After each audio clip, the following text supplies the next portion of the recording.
Bienvenidos y bienvenidas al segundo episodio del podcast del Laboratorio de Emprendimiento Organizacional, en su 46ª versión. Yo soy Noelia Alcarruz y junto a mi compañera Trinidad Fabrías abordaremos un tema que está generando preocupación a nivel global: la basura marina y los microplásticos. La acumulación de estos residuos en el mar está impactando gravemente a los ecosistemas y por ende a todos los seres vivos. Para profundizar esta problemática tenemos el honor de contar con el doctor Benjamín Suárez, que es bioquímico, doctor en ciencias y director del Laboratorio de Toxinas Marinas de la Universidad de Chile. Su trabajo ha sido fundamental para entender los efectos de las toxinas marinas y los contaminantes en los ecosistemas marinos. Doctor Benjamín Suárez, bienvenido y muchas gracias por participar. Muchas gracias a ustedes, pues es un honor poder contribuir a un curso de la USACH, porque para mí es tan importante recordar que trabajé varios años en la UTE, Universidad Técnica del Estado, en el Departamento de Química, cuando era bien joven. Así que tengo recuerdos maravillosos, algunos recuerdos difíciles de esa época, pero en general una enorme experiencia con mis colegas, algunos de los cuales sigo viendo de aquellos años. Bueno, doctor, para empezar, nos gustaría entender ¿qué tan profundo es el daño que le estamos causando al ecosistema marino a nivel global con los microplásticos?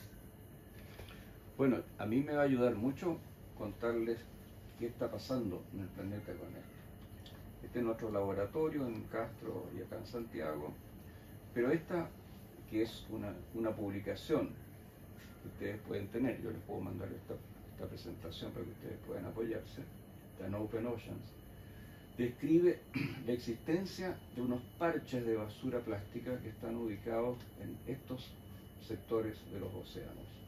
Hay 5 grandes acumulaciones.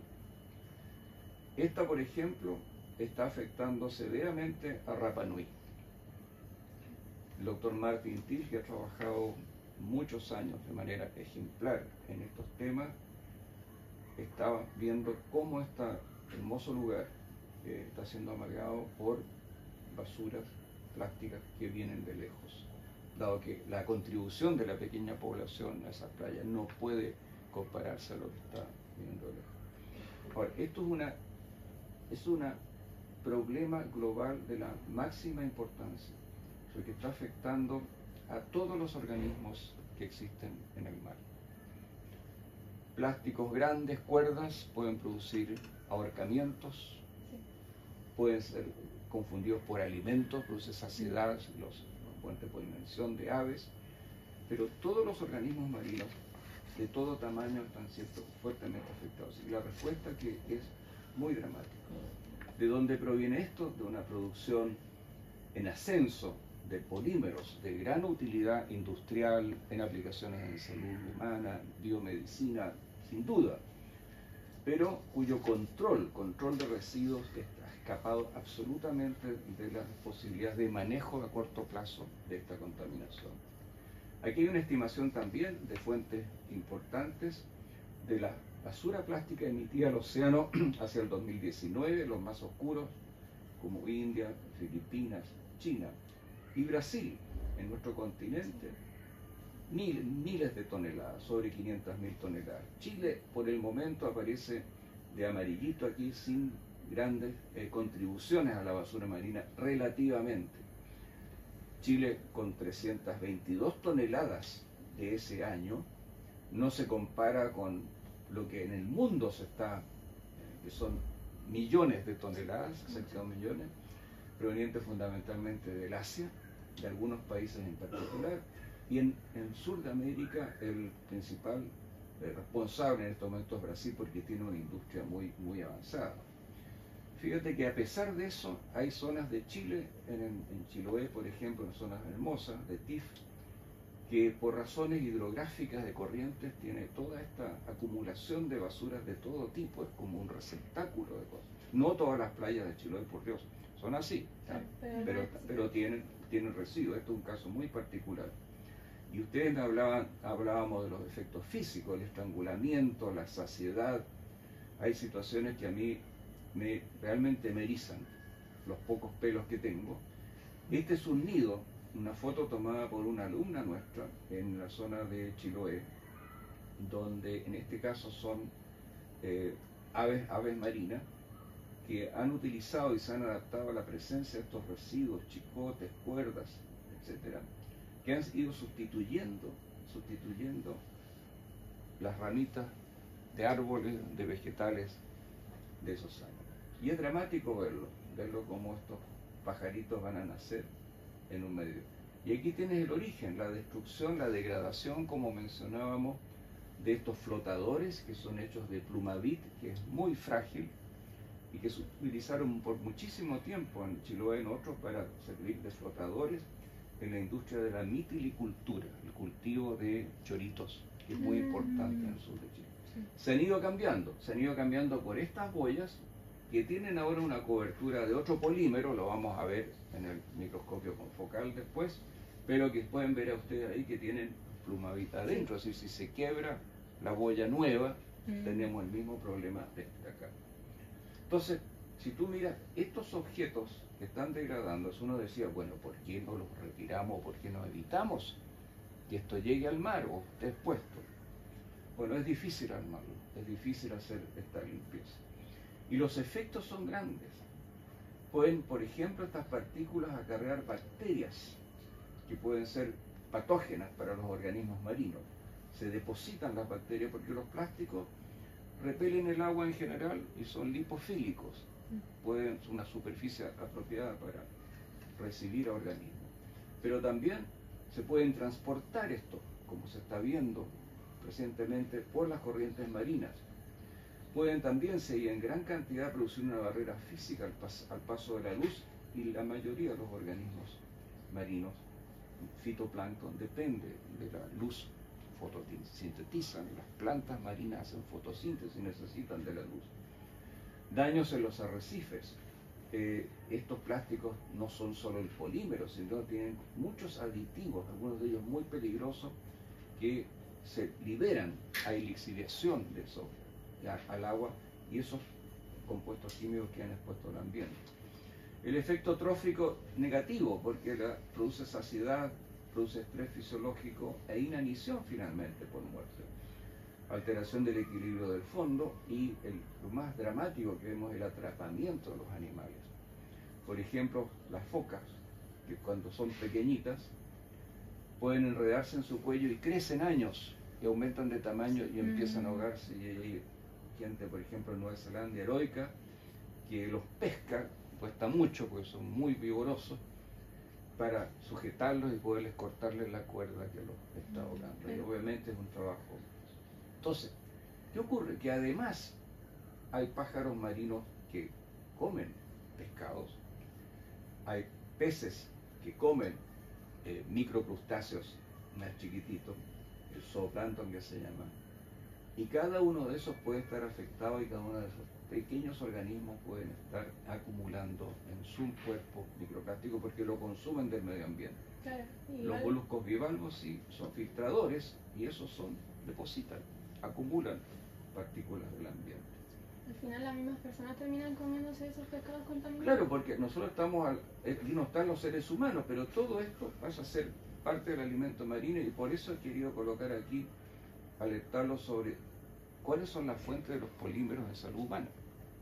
Porque un tema, el tema marino, pero finalmente están afectando no solo a todos estos miembros del árbol de los seres vivos, ¿no es cierto?, sino, por supuesto, a los seres humanos. Entonces, los encontramos en todos los alimentos, mieles, leches, quesos, en los procesados, de todas maneras, en atún enlatado, en los cosméticos, los brillos, que son microplásticos. Sí, sí. Ya, envases de alimentos, para qué hablar, ¿no es cierto? El agua potable, porque se utilizan cañerías que son tratadas internamente con polímeros que pueden degradarse. Lo estamos viendo la ropa, los neumáticos y el aire. Voy a redondear esto. Estos son los principales polímeros, sus nombres tienen un código internacional. Estos son los volúmenes proporcionales de qué se produce de cada uno, y por eso que hay una docena de principales y quizás 3: polipropileno, polietileno, polietileno tereftalato, PVC son los principales. Y en el mar están las artes de pesca como la que vemos, que estas son muy fuertes, pero se degradan, las boyas se degradan, los chicotes se degradan y llegan al cuerpo humano. Es muy impactante la verdad porque la ciudadanía no tiene mucho conocimiento sobre este tema y cómo está presente básicamente en todo. Bueno, estábamos justo hablando de como el daño que se le causa a las especies marinas. ¿Usted considera que hay algunas que son como más vulnerables a esta contaminación que otras, o algunas que incluso ya estén quizás en peligro de extinción? No sé cuáles especies por este motivo están en peligro de extinción. Uno de los grandes organismos que está en problema son las ballenas, de las distintas especies. Pero eso es por la pesca. Claro. Hubo una moratoria que Japón y Noruega no respetan y están tratando de llegar acá a los mares interiores. Aquí Chile ha avanzado en establecer santuarios, porque hay lugares donde se vienen a procrean una parte y vienen a alimentarse con sus crías. Desde un golfo en Colombia, por ejemplo, un tipo de ballenas llega hasta la zona del canal de Beagle, que es Estrecho de Magallanes, y ahí se alimentan, ahí llegan con sus bebés. Pero están en problemas por la sobreexplotación. Pero si tú examinas cualquiera de los microcrustáceos, que son ínfimos, el krill, por ejemplo, que son pequeños krill, son alimentos de y tú haces experimentos con ellos, con concentraciones parecidas a las del medio ambiente, y se inflaman, tienen problemas de reproducción, mueren. Tanto es así que todos estos datos ambientales de distintas especies se ha transformado en la base de un criterio precautorio para poder prevenir esos efectos que se ven en toda la cadena trófica de los distintos organismos, lo que pueda ocurrir con seres humanos. ¿De acuerdo? Y el problema actual con seres humanos, cual voy a mencionar en estas diapositivas que siguen, es que no se ha podido determinar con claridad cuál es la contribución específica a patologías. Sin embargo, están en la placenta, están en las caquitas de los bebés que provienen del chupete, de los chupetes, que son de goma de silicona. ¿Ya? Están en los pulmones, lo que respiramos. Cuando ustedes ven el control atmosférico, hablan de material particulado 10 y 2,5, eso no son cosas extrañas. Hay hollín, mucho carbón, hay óxidos, hay cosas inorgánicas, pero hay microplásticos flotando en el ambiente. Claro. Cuando tú pasas el dedo por una superficie que no la has atendido por un tiempo, ese aerosol, y lo podemos ver, contiene microplásticos además. Sobre todo de estos materiales, de estos poliamidas. No deberíamos tenerlo en este laboratorio, pero lo hacemos allá y lo estamos respirando. Las aspiradoras aspiran, pero botan por el filtro lo que el filtro no atrapa. Entonces son dispersadoras de partículas pequeñas. Claro, igual quizás eso mismo el filtro de la aspiradora hace que se eleve y uno lo termina respirando igual. Claro, entonces, pero si yo limpié y sigo aquí con las reacciones de alergia. Entonces, hay tanto tema que hay que conectar conocimientos de distintas áreas, que por un lado es fascinante, pero por otro lado es muy preocupante. Pero existe, y si tú pido un mensaje para el futuro, es que hay cosas que se pueden controlar. Hay muchachos del Liceo Bicentenario de Achao que se fueron a la NASA porque habían desarrollado un filtro para las lavadoras para retener las fibras que siempre se salen del lavado doméstico habitual. No sé si ustedes usan el filtrito o lo limpian el filtro de las lavadoras, ya uno lo pierde, lo bota y no se preocupa. Pero un lavado cualquiera de una carga común de un hogar bota millones de fibras de poliamidas, de nylon, etc. Claro, igual. Y se va al agua potable, al agua servida, se tratan, llegan a la Farfana, acá en Santiago, etc. Se tratan, se generan lodos, y los lodos de las plantas de tratamiento, que están autorizados para ser usados como abono agrícola, contienen microplásticos que contaminan los suelos agrícolas. Claro, están presentes en todo. Entonces, mira, ¿cuáles son los problemas? Bueno, los más chiquititos son los más peligrosos, de 5 milímetros para abajo. Puedes ingerirla, ya vimos eso, pero también la puedes respirar y te pueden ingresar por contacto, especialmente los maquillajes y las cremas exfoliantes que tienen microplástico y nanoplástico intencionalmente añadidos, que es la razón por la cual pueden producir ese efecto abrasivo, en la cual tú te limpias la piel. Eso sí que no sabía. No. Y los brillos son terribles, así que aquí está prohibido entrar con brillos al laboratorio porque se vuelan. Sí. Entonces, tienes este problema. Esto es lo que vemos. Esto fue un portaobjeto de vidrio puesto en el laboratorio por 24 horas. Estos son 400 micrómetros. Y tienes aquí, esto es lo que cae en 24 horas sobre nuestra superficie. Ese es el polvito de la mesa. Entonces, si tú vas a medir, por ejemplo, microplástico en agua potable, los filtros, pasa por un filtrito muy fino. ¿Y qué quieres evitar? Que no se me vayan a contaminar ese filtro con lo que está en la atmósfera. Entonces tienes que tener cuidados, cautelas y procedimientos para evitar esta contaminación. Si no, vas a creer que esto es lo que había en el agua potable Cuando estaba en el aire. cuando están en el aire. Y esos se van a los alvéolos y se sabe que producen inflamación, pueden ser parte de la enfermedad EPOC, que es la enfermedad crónica pulmonar, más no solamente el tema de fumar, sino el inhalar estas partículas pequeñas.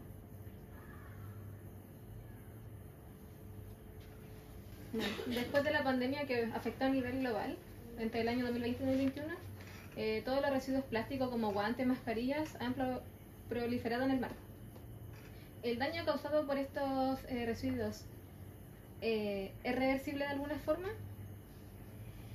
Para la actual generación de los organismos que viven en el mar, ninguna posibilidad de remediación.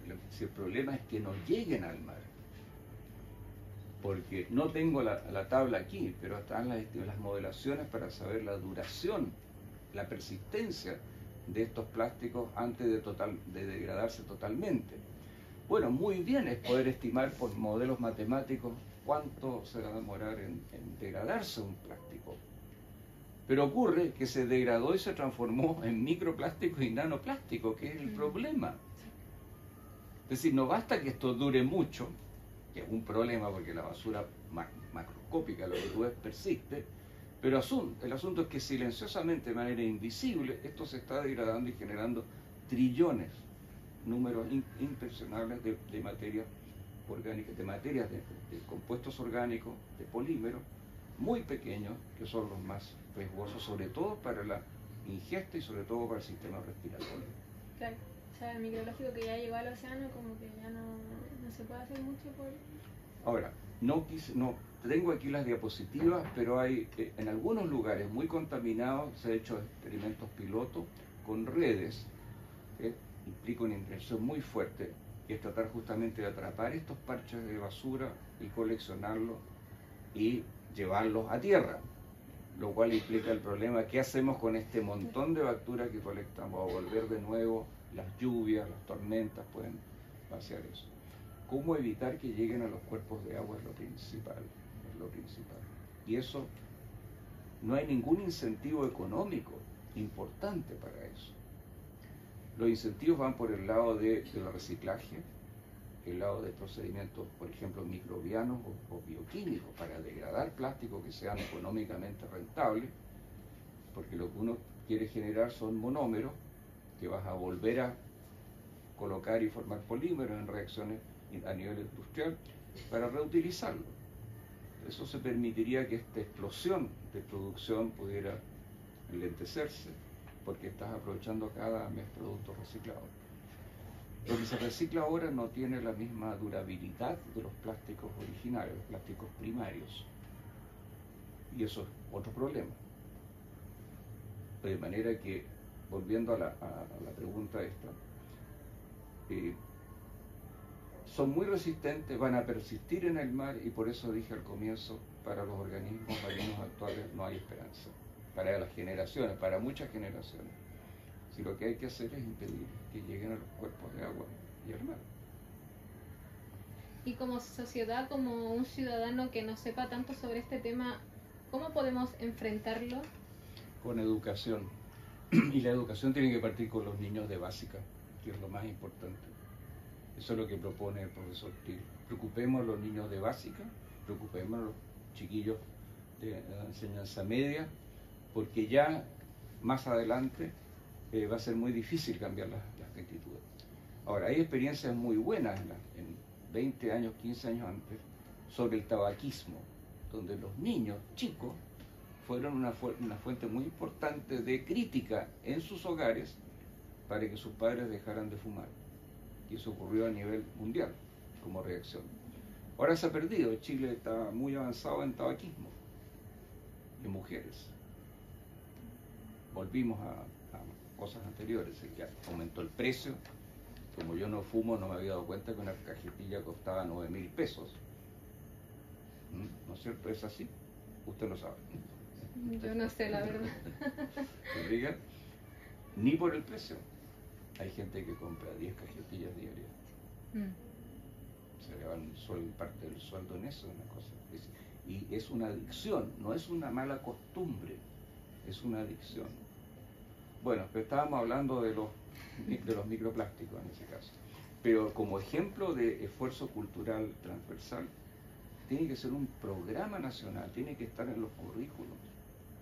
Ahora, las experiencias nuestras en Chiloé de activar a los profesores para que salgan a muestrar en playa, no van a resolver el problema de la contaminación de la playa, pero están haciendo una metodología interesante. A los niños les encanta hacer los experimentos, medir cosas, contarlas, etcétera, clasificarlas.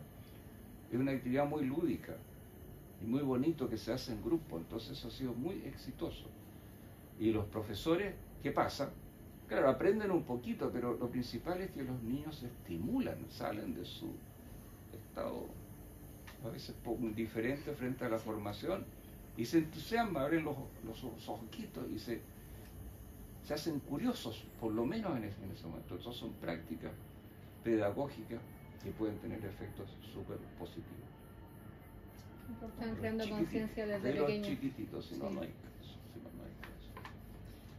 Igual sabemos que la ciencia y la tecnología avanzan rápidamente. ¿Usted conoce algunas tecnologías que estén siendo utilizadas para detectar y limpiar los océanos de microplásticos y toxinas marinas? Para detectar mucho y para limpiar son carísimas porque implican, por ejemplo, agarrarlos con estas mallas y separarlos. Claro, sí. O hay, por supuesto que hay esfuerzos para filtrar en las plantas de tratamiento de agua. Hay una preocupación en Chile de qué pasa con las plantas de tratamiento de agua, por las cuales estamos pagando el doble del costo del agua diaria. ¿Qué se está haciendo con los microplásticos? Pero eso tiene que ir a la legislación. Y a mí me gustaría centrarme en el tema de las metodologías para detectar, que están bastante avanzadas, y ahí les podría contar lo que estamos haciendo nosotros. Ahora, en todo caso, cuando tú haces un tratamiento de una muestra ambiental, aparece esta complejidad de cosas. De un filtro metálico de malla que tiene 25 micrómetros, 25 milésimas de milímetro de espacio, ese gaso muy finito. Y tienes cosas coloreadas como perlitas, medio transparentes, fibras, muchas fibras, y una perlita. ¿Quizás del mar? Todo esto es de tejido de chorito. Y tiene todo eso.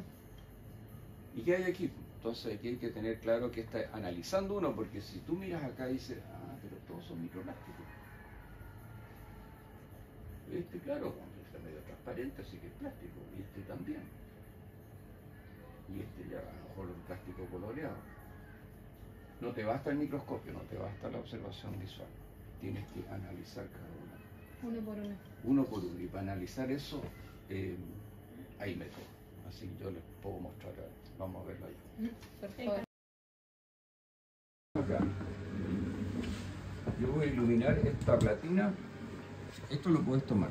Ahí hay muestras de plásticos, que no son tan chicos, de la playa de Quinchao, de enero del año 21.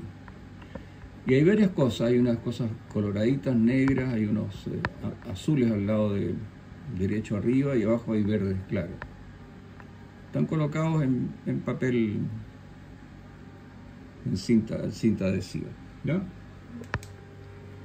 Entonces, eso se obtuvo de muestras de arena. Por ejemplo, voy a tomar al azar una bolsa que trae toda clase de cosas.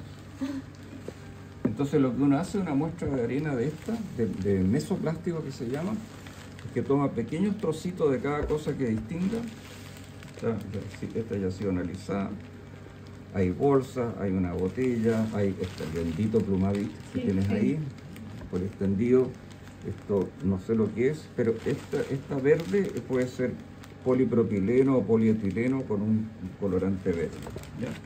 Entonces uno con pinzas y una tijerita elige y los puede ordenar en una cinta de doble cara y puedes tirarlo uno por uno. Entonces aquí estamos con el microscopio, con su objetivo y la cámara que tiene acá atrás.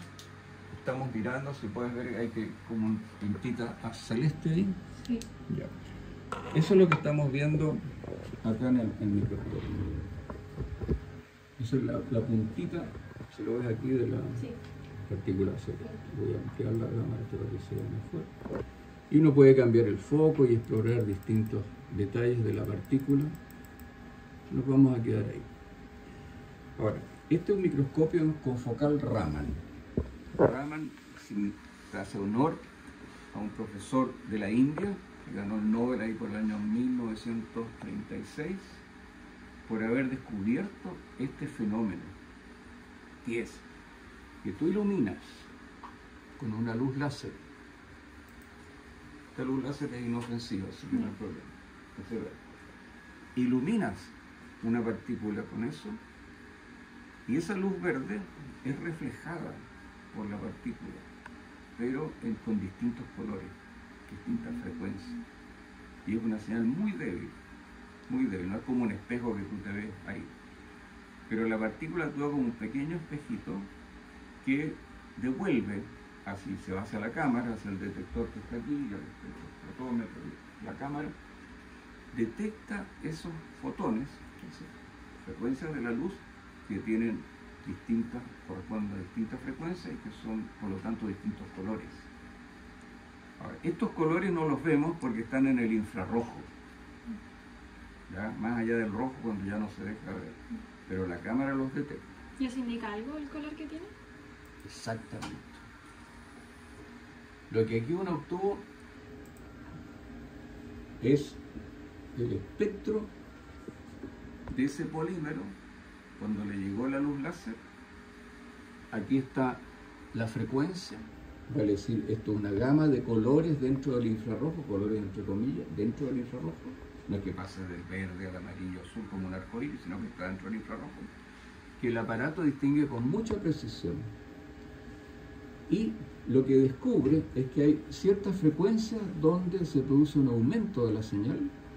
Aquí también, aquí uno muy grande, y aquí se produce este, que es bastante característico. Este es un espectro Raman, que ustedes están viendo en vivo, generado de esa particulita celeste que está ahí. Entonces, ¿qué puede hacer uno con esto? Esta fue una imagen en vivo de acá. Voy a tomar ahora el espectro que voy a grabarlo, porque aquí lo estábamos viendo en directo, ¿ya? Aquí está siendo iluminado y aquí estamos viendo cada medio segundo está tomando un espectro y son un poquito distintos. Te fijas que hay cierta variabilidad. Es natural en física que haya variabilidad en lo que estás midiendo siempre. Claro, pero ese grande se mantiene. Pero en general la forma y dónde están puestos los picos, esto se mantiene. Entonces ahora vamos a hacer una adquisición donde vamos a iluminar 20 veces, medio segundo, el mismo punto, y lo vamos a guardar. Y aquí tengo este espectro, que es esta imagen de aquí, que yo puedo llevar a una base de datos. Y aquí tenemos la imagen grabada. Entonces, ¿qué puedo hacer? Puedo elegir una base de datos que tenga varios espectros. Pueden ser 800 espectros distintos. Y por software, el software va a determinar qué espectro guardado, que es parecido a este, pero no el mismo. se asemeja más a este espectro experimental que acabamos de poner. Claro, En comparación, un matching que mejora. Sí. Entonces tengo esta serie de plásticos Chiloé que nuestra propia librería, nosotros hemos grabando de cada playa, de cada muestra, cada partícula, sus espectros. Entonces vamos a saber, si usamos esa base de datos, ¿a qué se parece? Hago uno, pum. Me dice aquí, esto parece que es polietileno, pero un 66% nomás. Poliamida, pero poliamida es distinto, no me tiene los mismos picos, en cambio este tampoco, no es muy bueno. Tampoco polietileno. Este tiene más sentido, porque se parece no solamente este piquito, sino que aunque están corridos, este se parece con eso. Sí. Sí. Ahora, estas son espectros experimentales acumulados, no son de una base de datos certificada. Entonces voy a aprovechar ahora, irme a esta base de datos y vamos a ver cómo nos va con esta que es de Secondo. ¡Pum! Pigmento azul me da. Y si tú abres aquí, fíjate que como coinciden las bandas con esta parte de la señal, y si uno las separa, está son como casi cada iguales. pico, Sí. te fijas, casi iguales. Casi. Y lo ajustó en un 79%. Está mejor. Pero a mí me interesa ver a qué corresponde esto. Entonces aquí hay un pequeño truco que uno puede hacer, es que elige la zona que va a estudiar y se olvida de esto. ¿Te fijas? Esta, la primera, me dio 88 polietileno, y fíjate cómo coincide, porque estas son muestras también de artes de pesca y estudia la cosa marina. Y estas son sus referencias. Y si te fijas en esta parte de acá, te fijas que nosotros teníamos buena coincidencia, Sí. y esta parte del pigmento es aún más impresionante. Ahora, ¿por qué insisto yo en mirar esta parte? Porque los polímeros tienen una huella digital. Este, el polietileno con esos dos piquitos, tiene muy poca señal acá, de manera que si hay un pigmento se van a ver mucho los pigmentos. El polipropileno es como un castillito que tiene tres torres. Polipropileno. Y la pluma bit es muy distinto porque tiene estas dos cosas chicas y acá. Si te vas al PET, que está acá abajo, politereftalato, PTF, perdón, ese es el teflón, déjame mirar aquí, polimetil, el tereftalato. Tiene también unos cachitos chicos como polietileno, pero tiene estas tremendas señales. Entonces, si tú miras estas señales, cada una de estas para los distintos 10 polímeros más importantes son todas distintas, por eso se le llama la región de la huella digital. Y esta es otra parte bien característica. Entonces, cuando tú sumas estos con estos datos, la identificación es única.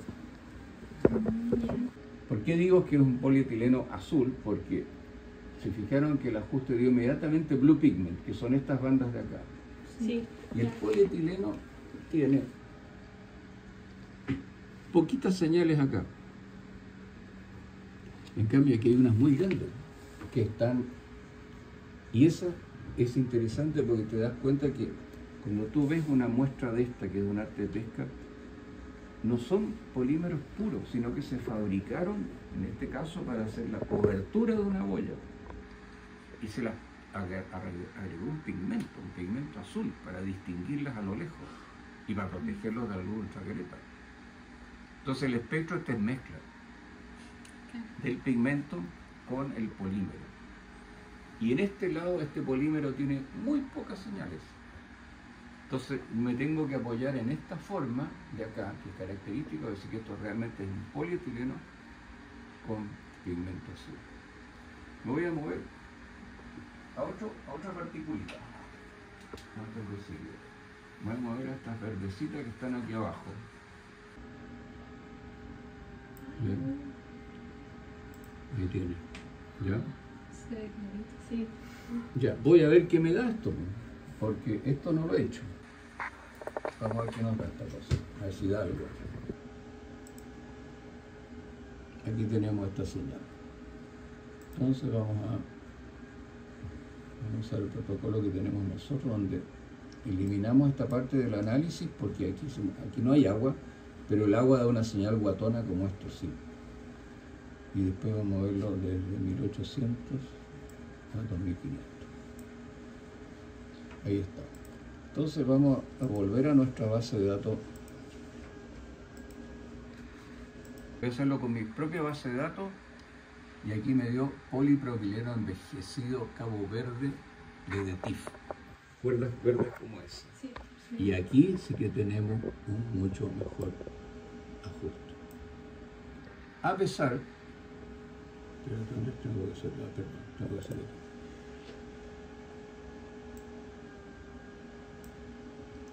Hay un corrimiento que tenemos que explorar, pero esto está como calcado, Sí. Y esta cosita de aquí también. Y si vamos a la parte del colorante, mira, También, está igual. tiene las mismas cosas, es un poquito corrimiento. Mira esto, mira eso, este cachito está ahí, este cachito está ahí. Es decir, esto que viene de la playa de Quinchao, ¿ya? Quinchao no es el lugar de DETIF, donde estaba toda la contaminación, pero muy probable que sea el mismo material, porque además no hay muchos proveedores de estos cabos verdes, y estos cabos verdes los ves en todas las playas, porque lo usan en todas en las redes, para amarrar cosas, etc. ¿Por qué se compra? Porque es resistente, porque el pigmento lo protege a la luz ultravioleta, etc. Entonces ahí tú puedes ver hasta trazabilidad, porque encontrarse esto de dos playas distintas y que corresponden de esta manera, en un 85%, es bien impresionante. Claro, miren el mismo lado de la cuerda. Es la misma cuerda, el mismo comprador, el mismo vendedor, el mismo distribuidor. Ya, pues, eso les quería mostrar yo qué es lo que se puede hacer con esta técnica, que es fantástica. Este aparato y este equipamiento lo obtuvimos con un proyecto, una pregunta de ustedes, ¿cómo se financia esto? Bueno, estos son proyectos internacionales. Sí. Este cuesta 120.000 euros, son 120 millones de pesos cuesta este. Lo bautizamos, es alemán, lo bautizamos el Porsche. Y cuando éramos muy ignorantes y lo estábamos usando al comienzo, dice, estamos usando el Porsche para ir a comprar en la esquina, en vez de hacer un circuito y correr a 300 kilómetros por hora, vamos a la esquina con el Porsche. Bueno, ahora ya vamos un poco más lejos. Por otro lado, usted hablaba de financiamiento, que este es un proyecto internacional, dijo, pero acá en Chile ¿hay alguna política pública estatal que financie este tipo de investigaciones? Es lo que hay, pues, tenemos un ministerio y tenemos financiamiento de proyectos que son regulares por individuo. Un investigador presenta su idea y obtiene, son muy competitivos y normalmente están asociados a muy buena calidad del trabajo científico. Pero hay otros que son núcleos, que son grupos de personas, y hay proyectos más grandes, más institucionales, donde tú tienes, antes se llamaban FONDAP, después tuvieron otros nombres, pero los núcleos, por ejemplo, los núcleos milenios que siguen existiendo, piden que la gente se asocie en torno a un problema científico. Y el FONDEF, que es el Fondo de Fomento de Investigación Aplicada, ha sido muy importante para tratar de abordar problemas. Nosotros ganamos un proyecto FONDEF en el año 94, el 237, fue el primer proyecto en toxinas marinas. Lo ganamos, un proyecto de 4 años con la Universidad de Magallanes, con el Instituto Fomento Pesquero. Instalamos las técnicas que están acá, hicimos investigación, varios colegas. Fue muy importante ese proyecto para el FONDEF. Pero siempre uno reclama que el financiamiento no es lo suficiente. No se ha logrado aumentar el 0,3% del PIB para ciencia.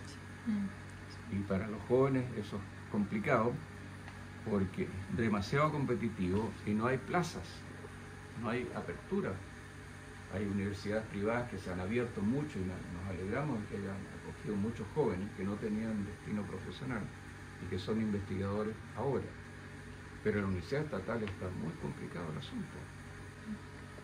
Bueno, finalmente, doctor, ¿qué mensaje le gustaría a usted dejar a la audiencia sobre la importancia de proteger los océanos y cómo todos podemos contribuir para un futuro más sustentable. Como yo lo mencioné, la educación en esto es esencial porque tiene que ver con cambios culturales, cambios sociales, formas de hacer las cosas, y yo creo que hay que honrar a todos los recicladores. Hay una cadena de recicladores en Chile, que ustedes los ven cómo actúan, que trabajan en eso separando productos que se pueden reciclar, enviándolos.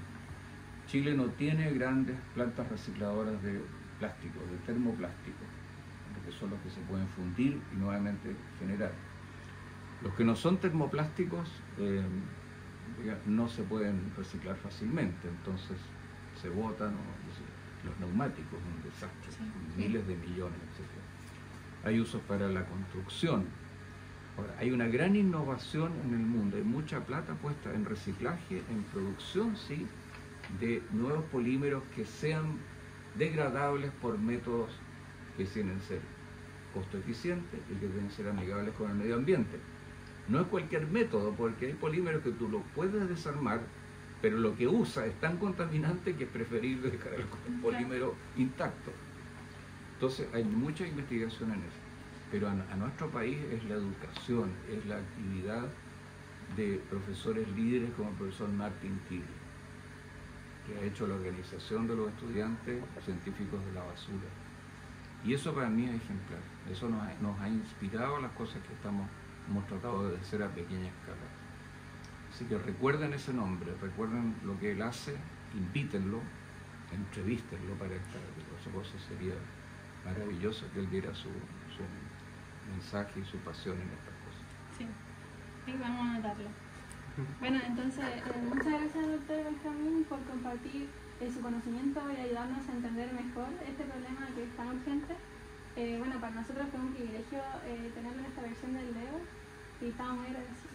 Gracias a usted y gracias a Lusach que me haya considerado mi antigua alma mater. Gatita, así que no sé si le va a gustar a usted cuando se lo muestre. Oye, qué bueno, muchas gracias, ¿no? Lo vamos a ver. Aquí está Fernando Estensor y Juan Pablo Vázquez, editor. Perfecto.